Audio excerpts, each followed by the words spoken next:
नमस्कार, स्वागत है आप सभी का अपने इस ऑनलाइन प्लेटफॉर्म पर।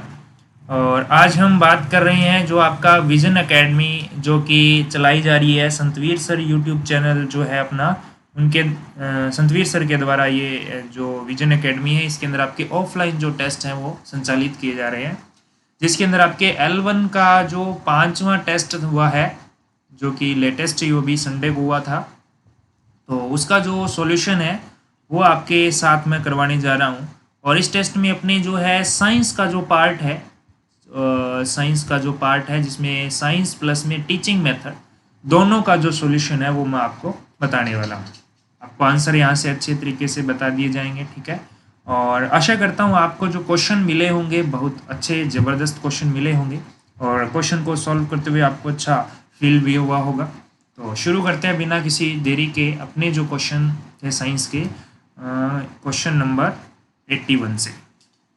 तो ये देखिएगा आपकी स्क्रीन पर 81 नंबर क्वेश्चन आ चुका है। क्वेश्चन क्या कह रहा है, अनुभव आधारित शिक्षण सहायक सामग्री में कौन सा तत्व शामिल नहीं होगा पूछा है। तो साथियों देखो ऑप्शन क्या है, केवल नोट्स बनाना, प्रयोग करना, परियोजनाएं और दृश्य श्रव्य सामग्री। इनमें से कौन सा तत्व है जो आपके अनुभव आधारित शिक्षण सहायक सामग्री में उपयोगी नहीं होगा। तो आपके प्रयोग से आपका अनुभव आधारित है, प्रयोग करोगे उसका अनुभव करोगे उसको सीखोगे, ये तो होता है सर। श्रव्य दृश्य भी होता है, जो भी देखते हो वो आपके अनुभव के अंदर आ जाता है, यानी उसका भी अनुभव करते हो आप देख के। परियोजनाएं ये भी होता है, लेकिन कौन सा नहीं होता है भैया, केवल नोट्स बनाना, लिखते रहो, उससे क्या अनुभव आएगा आपको, लिखने का अनुभव जरूर आएगा, बाकी तो कोई अनुभव नहीं आएगा। तो ऑप्शन नंबर ए आपका क्या हो जाएगा, आंसर हो जाएगा। चलिए क्वेश्चन नंबर 82 क्या कहता है, थोड़ा जूम और कर देता हूँ ताकि आपको अच्छा दिखे, बड़ा बड़ा है ना। चलिएगा ये देखिए आपकी स्क्रीन पे बड़ा सा क्वेश्चन नंबर 82 दिख रहा होगा। तो बच्चों देखो, NCERT द्वारा शिक्षण अधिगम सहायक सामग्री को कितने प्रकारों में वर्गीकृत किया गया है। तो NCERT जो है आपका, उसने शिक्षण सहायक सामग्रियों को कितने भागों में बांटा है, ये आपसे क्वेश्चन पूछा है। 3 प्रकार हैं, 5 प्रकार हैं, 6 प्रकार हैं या 4 प्रकार हैं। इसका जो राइट आंसर होगा वो ऑप्शन नंबर डी होगा। कितने प्रकार हैं, 6 प्रकार हैं, ठीक है। आगे बात करें क्वेश्चन नंबर 83, लिंगुआफोन उदाहरण किसका है। श्रव्य सामग्री है, दृश्य सामग्री है, केवल नोट्स हैं, दृश्य श्रव्य दोनों हैं। लिंगुआफोन, इसका जो आंसर होगा वो है केवल और केवल श्रव्य सामग्री है, सुनने के काम आती है। यानी फ़ोन से याद रख सकते हो, फ़ोन क्या काम आता है, देखने, आजकल तो देखने के भी काम आता है। आप ऐसे ही मैं याद रख लो, पुराने वाला फ़ोन जो है कीपैड फ़ोन है उसमें सिर्फ सुनने के काम का था वो, तो वैसे लिंगवा फ़ोन जो है वो सिर्फ सुनने के काम आएगा। ओके ओके, नेक्स्ट क्वेश्चन आपकी स्क्रीन पे। अच्छा प्रश्न है ये, तो आपके बहुत बार पूछा जा चुका है, आपके PYQ से उठाया गया क्वेश्चन है ये, अच्छा सा लड्डू क्वेश्चन। देखो, शिक्षण अधिगम सामग्री में दृश्य सामग्री का समूह है, बच्चों वाला क्वेश्चन पूछ लिया, फ्री के आपको नंबर मिल रहे हैं। चार्ट, पोस्टर मॉडल है, audio video recording, radio TV या नाटक और प्रदर्शन। क्या क्वेश्चन है कि शिक्षण अधिगम सामग्री में दृश्य सामग्री है, केवल और केवल क्या होनी चाहिए, दृश्य सामग्री होनी चाहिए। ऑप्शन देखते हैं भैया, चार्ट बिल्कुल, पोस्टर बिल्कुल, मॉडल बिल्कुल, ये सारे के सारे देखने योग्य है। आंसर तो मिल गया, बाकियों में भी देख लेते हैं। ऑडियो सुनने के काम आता है, वीडियो देखने और सुनने दोनों के आते हैं, तो ये तो कट जाएगा। रेडियो और टीवी ये भी कट जाएंगे। इसने केवल और केवल दृश्य बोला है, इसमें रेडियो आ गया। यहाँ नाटक और प्रदर्शन, ये देख श्रव्य दृश्य दोनों कह सकते हो आप, ये भी कट जाएगा। तो ऑप्शन एक ही बच गया अपने पास में, पहला सीधा सीधा आंसर मिल रहा है अपने को, बिल्कुल। अब देखो ये प्रश्न, देखो ये प्रश्न अच्छा प्रश्न है आपके साइंस सब्जेक्ट का क्वेश्चन। क्या कह रहा है कि भौतिक और रासायनिक परिवर्तन में अपरिवर्तनीय राशि कौन सी है, यानी नो चेंज, उसमें कोई भी चेंज नहीं होगा। ऐसी कौन सी फिजिकल क्वांटिटी भौतिक राशि है जो चाहे भौतिक परिवर्तन हो चाहे रासायनिक परिवर्तन हो वो चेंज नहीं होता है। क्या द्रव्यमान है, घनत्व है, आयतन है या उपयुक्त सभी है। बिल्कुल अच्छा क्वेश्चन है। और राजस्थान जो अधीनस्थ बोर्ड है RSMSSB, इसने ये एक पेपर में पूछ रखा है क्वेश्चन, वहां से उठाया मैंने भाई। तो देखो कैसा क्वेश्चन है, इसका आंसर क्या होगा। देखो घनत्व चेंज हो जाता है, आयतन भी चेंज हो जाता है, लेकिन क्या चेंज नहीं होता, द्रव्यमान। और ये तो आपने पढ़ते ही है केमिस्ट्री के अंदर। केमिस्ट्री के पिता कौन है, यानी फादर कौन है, आपको याद होगा, आपको लास्ट वीडियो में भी बताया था कौन है। तो उन्होंने नियम दिया था एक, कौन सा नियम दिया था, द्रव्यमान संरक्षण का नियम। एंटोनी लेवाइजिए या लेवोसियर, दोनों में से कुछ भी बोल सकते हो, जो भी आपके जबान पे आ जाए, है ना, बचपन से जो बोल रखा है वही आएगा।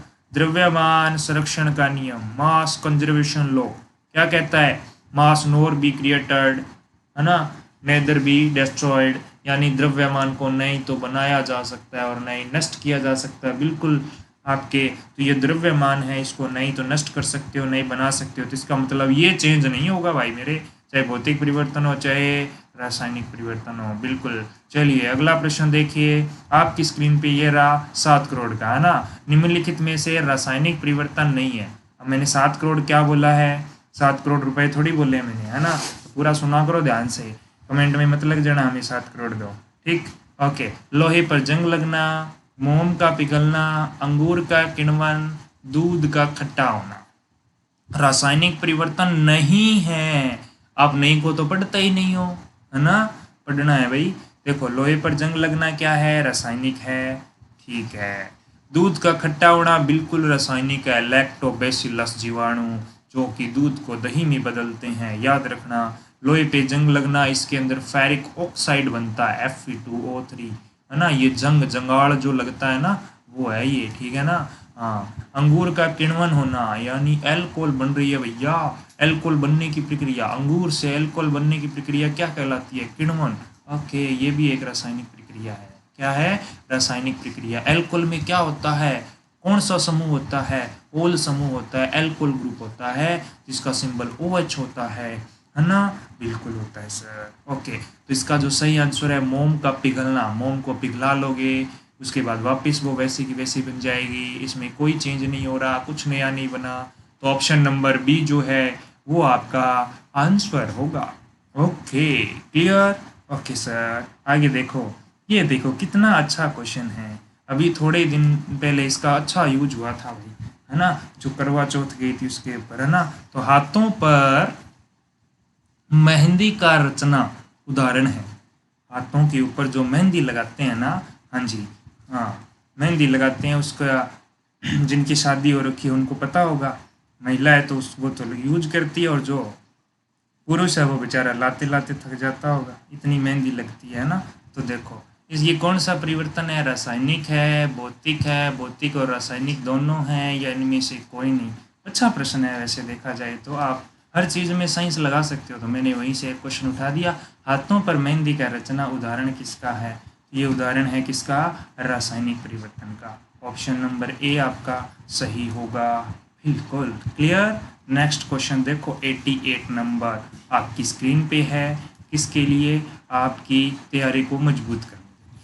निम्नलिखित में से रासायनिक परिवर्तन का उदाहरण नहीं है, भैया मैंने नहीं पूछ रखा है, बिल्कुल अच्छा प्रश्न है।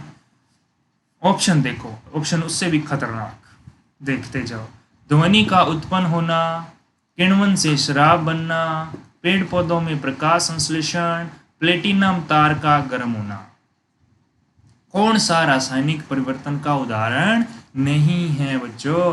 तो ध्वनि का उत्पन्न होना रासायनिक परिवर्तन है, किण्वन से शराब बनना भी है, पेड़ पौधों में प्रकाश संश्लेषण ये भी है, लेकिन कौन सा नहीं है, प्लेटिनम तार का गर्म होना। अब कुछ स्टूडेंट्स के डाउट होगा कि सर ध्वनि का उत्पन्न होना तो भौतिक परिवर्तन होता है, रासायनिक कैसे होता है। तो भैया इसको थोड़ा सा ध्यान से सोचो, विचारो, अच्छे से विचारो, उसके बाद कमेंट करना मेरे को, ठीक है ना। हाँ, तो अच्छे से पढ़ो इसको आप एक बार, अगर फिर भी नहीं हो तो कमेंट में लिख देना, मैं इसके ऊपर एक प्रॉपर वीडियो आपको बना के प्रोवाइड करवा दूंगा। क्लियर है ना। ओके सर, ओके भविष्य के अध्यापकों, जब अमोनियम क्लोराइड को गर्म किया जाता है तो वह अमोनियम और हाइड्रोजन क्लोराइड में टूट जाता है, और ठंडा होने के बाद क्या होता है भैया, अगले पेज पे जाना पड़ेगा, और ठंडा करने पर फिर से अमोनियम क्लोराइड बन जाता है, ठंडा करने पर फिर से अमोनियम क्लोराइड बन जाता है। यह परिवर्तन किस प्रकार का है? मतलब पहले वो क्या था, अमोनियम क्लोराइड था, उसको गर्म किया तो अमोनियम अलग हो गया और क्लोरीन बेचारा अलग हो गया। ठीक है, अब इसको ठंडा किया, ठंडा करने पे ये वापस बन गया। यानी ये विक्रिया कौन सी विक्रिया है? आप पहले तो ये बताओ। आप कहोगे सर ये कौन सी है? एक तो होती है उत्क्रमणीय, एक होती है अनुत्क्रमणीय। ये तो उत्क्रमणीय है, रिवर्सिबल है।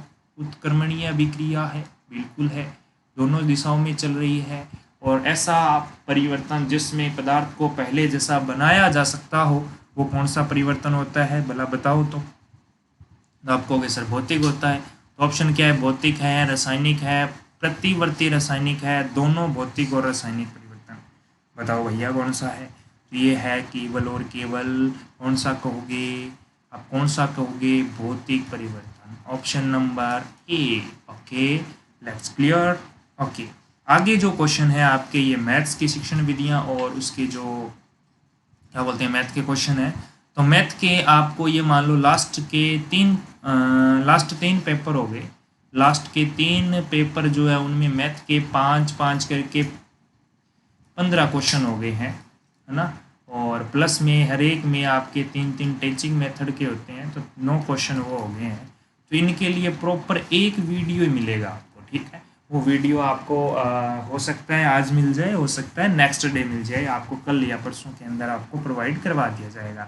जैसे ही समय मिलेगा मैं वीडियो रिकॉर्ड करूँगा और आपके लिए अपलोड करूँगा। ओके, तो ये था आपके टेस्ट नंबर 5 का सॉल्यूशन। और क्वेश्चन कैसे थे कमेंट में स्तर बताएं। और नेक्स्ट टेस्ट में आपको लेवल, जो भी टॉपिक है आपका, उसका लेवल क्या चाहिए? बिल्कुल हार्ड लेवल, टफ लेवल चाहिए, आरपीएससी बूस्टर लेवल चाहिए, मीडियम लेवल चाहिए, लो लेवल चाहिए, वो आप कमेंट बॉक्स में बता सकते हैं। और बाकी की जानकारी के लिए बने रहिए हमारे साथ अगली वीडियो तक। तब तक के लिए bye bye, take care, thank you, जय हिंद, जय भारत।